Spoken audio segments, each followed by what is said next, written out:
Hi, I'm Daniel Lucas, and welcome to Book 101 Review. Book 101 is all about the books that I read for the last 40 years. And today I have my special guests, Miss Nicole and Miss Cherie. Welcome to Book 101, Miss Cherie and Miss Nicole. And can you please introduce more about yourself? Thank you for having us. My name is Nicole Walters, and I am a real estate agent here in Texas. And this is my name is Cherie Walters. I'm a mortgage lender here in Texas, and we specialize in helping people purchase homes as first-time home buyers, or if it's your 50th home buying a house, we're happy to help you, and we kind of just navigate through that process and walk you from start to finish. Yes, people, they're having their upcoming book entitled Born to Born to Buy. yes, Yes, I am born to buy. Born to yes, we buy are. a house. So let's talk about the characteristic of thriving business in the mortgage or real estate industry today. What can you say about it? I can say that it's a really questionable time for a lot of people. They're kind of not sure. Is it time to buy a house? Is it not time to buy a house? Should I wait for interest rates to drop? I can tell you for investing over the last decade, it's always a good time to invest in real estate. There's never a bad time. So finding the right team, and me and Nicole, like you've said, we're identical twin sisters. And so we've partnered together since birth, but we've been in the mortgage and real estate industry for the last decade, and we've mastered the craft of negotiating, I believe. And so we help people save thousands of dollars in investing in the right home at the right time. That Very sums well it up. said. Very well said. So, how have digital platforms transformed the way real estate and mortgage businesses operate? Well, it's actually just a ever-changing business. So whether it's digital or just showing up, usually, we have our clients that come to our office, and we sorry, it changed the screen, but we have people that come to our office, but we've also done FaceTime, and it just has opened up more avenues for clients to purchase and being able to invest in real estate, whether you're around the world, if you're out of state, that doesn't limit your opportunity to invest. And people, for example, in California, Texas, everybody wants a little piece of Texas. It's a saying that goes around the world, having a piece of Texas, and we'd love for you to have a piece of Texas. And that digital, being able to FaceTime people, apply online, is just really streamlined the process and made it easier for people to invest. Totally agree. Is it true that uh, if you compare to buy in California and you will buy a house in Texas, is it true that it's more cheaper to buy in Texas? Texas is cheaper. Our price values are lower than California, so we have had a lot of clients come from California and just living the dream here in Texas now. So it's significantly different. That the Our average customer is saving. I mean, when you're talking about California, the price of homes are usually almost double depending on where you're at in California. But a lot of people have begun the research, and we can narrow that down even more for you, because we've been in this area for the last, I'm telling my age, but we've been here for the last 40 years. So we've been able to see what's happened in the area. We can tell you what school districts, we can tell you communities, and resale value of homes. So if you're looking to invest, we're your team, just because we can kind of navigate that for you and tell you where you're going to get the most bang for your buck. And that's very important. Obviously, when you're investing, you want to see what your return, your ROI is, and we will help you do that. Yes, for sure. In fairness, you look like 25 years old. Okay. Oh, thank you. Thank you. So, so what role does technology play in gaining a competitive edge in this industry? If you're not using technology, there's a huge problem, because most of our clients are using social media. They're using those avenues to kind of even find the right piece of real estate for them. And so, although technology is important and it's a very crucial part. It doesn't take away, we can't discount the human part of it and being, I tell people we're boots on the ground. So we're here looking at the real estate for you. We will use technology to help you see what we see, but it is a important part, but we can't discount the human aspect of real estate because it's almost as important or not more important than technology, in my opinion. Okay, so can you share a success story of a real estate or mortgage company that thrived despite of market challenges?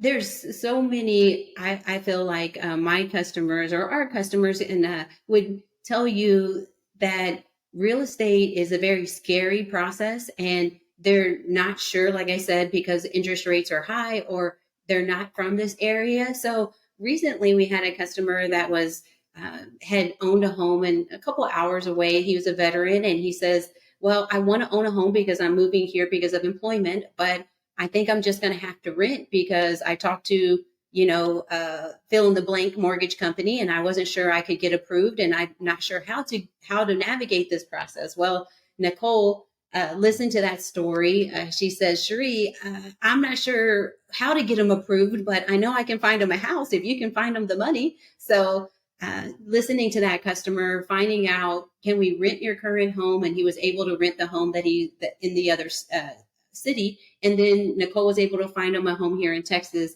And so he started in 30 days. He was in a new home, and he has a piece of two properties now. He has two properties just in different areas. And so now he's able to grow his portfolio in real estate. And from that, he wants to continue to invest. And we hope to sell him another home here shortly. Very well said, Miss Cherie. I think I mispronounced your name, Cherie. So thank you so Yeah. much. Very well said. So how important is branding and marketing for real estate and mortgage companies? Well, I think it is important that you are able to get your name out there, but building a reputation with integrity and delivering on what you say you're going to do through the process will help with your branding. So I think maintaining integrity through the process is very important part of it. Well, it will brand you and it will become, your name will grow in the community. But we also want people to not only see in the community, but we want our brand to start being familiar with people. So they see that Nicole and Cherie or twins name, and then they kind of just associate that information with us, and we can help them then invest in real estate with in those ways. So branding is very important because we need them to know our names and be able to take them to the next level of real estate and help them through that process. So your upcoming book, Born to Buy, what is the best chapter that you want to share to us? To me, I think the most important part of that book is learning the importance of communication and investing in the team. Of, if we explain something to you, we're not in here for a paycheck. That's a byproduct of what real estate will do for you. But we're really wanting to hone in on the fact that we understand this process. We're top producers in this area, and we know that real estate is important, whether you're a first-time home buyer or if you bought a home. Because the average person will only buy 3 homes in their lifetime. So it's just such an important process. So I think communication, you explaining to us what you need, and then us being able to deliver what you're looking for. So there will be a chapter in that book regarding communication, and if you can read that, then we'll also have the audio version of that. But we want you to understand communication. If you just tell us what you're looking for and you're clear on that, and even if you're not as clear, because we've done this for so long, we can pick out the information and we'll find what you're looking for. But just communication is going to be key. Yes, in everything, people, communication, marriage, education, family. The very For thing, yes. sure. Yes. Thank you for sharing your upcoming book to the world. Miss Cherie and Miss Nicole, what qualities do successful mortgage brokers or real estate agents typically possess? Listening. Mm. Listening, and I think a schedule is of utmost importance. I begin my day at 4 a.m. So if you're getting up and you're beating your competition, and I say competition really is not hard because most of them aren't waking up and putting in the work. But we really focus on our schedule and getting up early to begin our day and listening to the right information, educating ourselves so that we can then pass that on to our customers. So like Nicole said, listening, of course, and I believe schedules will set you apart from all over, from any industry, just being able to manage those two things. Certainly, listening and communication. Number one, all those are the ingredients to become successful in life. So, what role does social media play in building a successful business in these fields? So social media, everyone has one. So Yes. Instagram, TikTok, Facebook, all those things are places where people are looking for information, and so we like to be able to provide that information. Um, and go ahead. Yeah, whether that's upcoming open houses, whether that's recent closings, or educational aspect of what loan programs are available, how much money Nicole has saved a recent buyer in a home purchase or closing costs that she's negotiated. All social media is providing is an outlet for our customers to gain knowledge, and so we will use that mostly as a resource to them to educate them. How can new investors or entrepreneurs enter the industry and build a thriving business? I feel like the most important purchase is going to be your first home. And that should be your first investment property because you can then, it is a primary residence and that will require very little money down. And then turning that home into your first investment property. So buy your first home. That's the most important part of it. I would explain to most people because it's just little money down. And when you go into your next purchase, you're going to need more money as equity, but we can guide you through that process. How the next home will be another home that you can use for an investment property with another opportunity to put little money down. So there's so many ways to create a portfolio, and that's what we would help you do. Is I would say purchase your first home. Let's talk about making your first purchase. Using your resources, I think, is important too. Your professionals as far as the mortgage part of it and the real estate part of it, because you want to use someone that has knowledge in that field, but not just anyone. You want to make sure that that person is knowledgeable and has that portfolio to say, okay, well, I've closed so many loans, I've sold so many homes, and they have that tenure in the business that they're able to provide that information to you so you can be successful. Very well said, both of you. Very well said. And thank you for your inspiring answer. I hope people learn from it. Are there specific geographic regions showing more potential for real estate business success, except for Well, Texas? and that I'll tell you, our area of expertise is Texas because we're licensed in Texas. So our Right. knowledge base outside of that area, I will tell you, is probably is not a lot because we don't focus in that area. But I feel like, and you can kind of do your own research there. But again, I don't see people losing money in real estate. Most millionaires are made out of real estate investments. So I would say, as a whole, if you're investing in real estate and you're working with a knowledgeable team, whether that's here in Texas or any other place in this world, if you're working with the right team, they can navigate you through a good investment purchase through real estate. Certainly. So, what will be your short-term and long-term goals as a writer as well as your profession? Our short-term goal is to actually be a little bit more involved in podcasting, doing more on social. And so this year, that's what we've really focused on. And outside of that is we want to maintain having this for a long time, educating people on that process. So that's going to be the forever goal, is just maintaining that and educating people through this process. You are born to buy. It doesn't matter how old you are. I think that's the important thing. Start now. I just recently worked with a client. I think he's 20 years old, and just navigating him through that process of saying, hey, it doesn't matter how old you are. You can buy and build equity in this home, and you can rent it later and use it as a rental property later, and just educating him and letting him know that it doesn't matter your age, and you can build wealth at a young age till forever. So Certainly. So, what would be your advice for those people out there who want to buy their own house? do it now. Let's go. There's no time Contact like me. right now. It's the perfect time to purchase a home, and that would be my advice. Talk to an educated, write down questions and interview them, because there's the the average real estate agent. Give them the statistics on the average real estate agent. The average agent, they sell 4 homes a year. So, and 86% Wow.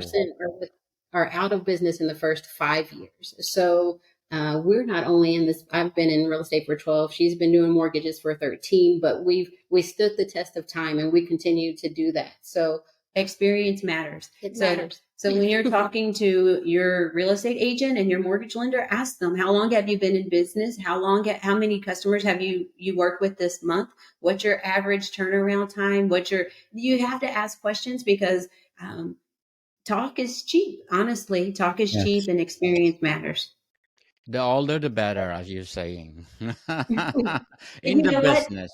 In the It, business. the, right. The older, the because that's also a tricky situation, because you can be in the business for a decade but only But sell 4 homes a year. yes. So if your real estate agent isn't closing, I would say 5 to 10 homes a month, then that's a problem, because it's like going to a heart surgeon, and they do this on a daily basis. They're at work, and if they're only doing one surgery a month, I mean, I'm not sure that I would trust that surgeon. So or only once, every 6 months. I mean, that's a problem. So, but the industry changes so much that you have to be boots on the ground. You have to be walking through new homes. You have to be in the field, knowing what's going on with interest rates, what's going on in that neighborhood, and you need to work with a professional that is able to educate you through that.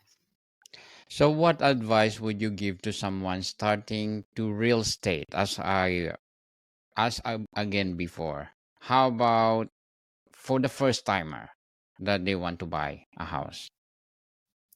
I would say write down your questions, and make sure that you're, again, interviewing your real estate agent, your mortgage lender, but know where your short term goal. If I'm buying a home, am I planning on getting married in the next couple of years? Am I having a family? Those questions are important, because that will also tell you if you're needing to buy a new home, a resale home. Those questions your real estate agent should ask you as well, what your short-term and long-term goals are. But if you don't know that as a individual, then that's going to limit the expertise of your real estate agent. So you can say, if you're going into this as a first-time buyer, you're going to have to ask yourself some hard questions and kind of understand what you're wanting to do in the future. Are you only going to be here for a couple of years? Are you planning on moving? That will just help your team, whether that's your mortgage lender or your real estate agent. That will help them better serve you. So ask the right questions to yourself, and then return, talk to your team. So what innovation of financing or loan structuring are helping mortgage business grow?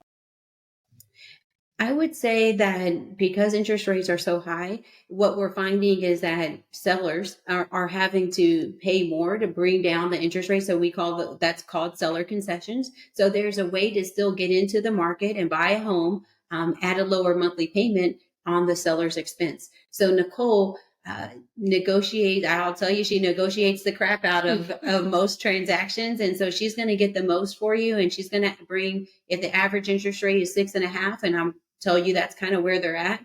If we're at 6.5, Nicole's customer is going to be paying probably at least 3/4 less than that, because she's going to go to the seller and she's going to ask them to pay to bring that interest rate down for her customer. So she's working on your behalf. So interest rates do not scare me right now. They shouldn't scare a consumer, because Nicole and I'll go to Nicole and say, hey, we need X amount of dollars. We need X amount of dollars to help this person buy a home and make their monthly payment comfortable for them. And that we tag team that, and she's in there and she starts negotiating. So don't let an interest rate scare you right now. Yes, go and buy now, as Miss Cherie and Nicole saying. So before we wrap up our discussion for today, I'm inviting you to please do listen to my other podcast, Food 101, in fifth season, people, fifth season with Chef Alessandro, one of the specialty chef in one of the five-star hotel in downtown Toronto. Please do listen to our latest episode. We are reading our letter senders all over the world. So please do listen, Food 101, wherever you listen your podcast. So Miss Cherie and Miss Nicole, looking ahead, where do you see the most opportunity for growth in these industries? I would say the most opportunity for growth is going to be, trying to think what would be the best answer here, Daniel. Renting? Oh my goodness, please say worse. No, No bye. way. No No, way. it's absolutely not the way to go. You triggered me. Okay, so when you say renting, that's the opposite of what we're telling you to do. It's buy now, because again, we have a way to bring down your interest rate. Sellers are paying thousands of dollars. They're losing. I would say they're throwing for $20,000, $30,000, $40,000 on helping buyers buy homes. So what's going to happen is, when you buy that house in 3 to 4 years, when the market turns around, whenever the market turns around, because nobody really knows that, but when it does turn around, you're going in with immediate equity. So it's an amazing time to buy. I would say the best time it's been to buy in years. So the answer is buy now. Again. Buy now. People, stop procrastinating. Buy now. While Yeah. the market is very good. So, Miss Cherie and Miss Nicole, thank you so much for sharing your knowledge to the world. And of course, your upcoming book, Born to Buy. So, can you please invite our listeners to support your upcoming book, Born to Buy? We'd love to have you guys join us and listen to our book, or read it yourself, Born to Buy, and it will tell you everything you need to know about navigating the home buying process. Certainly. Where are you going to buy your upcoming book? It will be available on Amazon and several other outlets. We're narrowing that down, and as we find out more information, we'll pass that along. Yes, congratulations, and more power, more success, and hoping for more and more and more empowering books that help the world to buy. Thank you, Daniel. Yes, Born to Buy. Please, people, support Miss Cherie and Miss Nicole. More to come, people. See you soon. Thank you.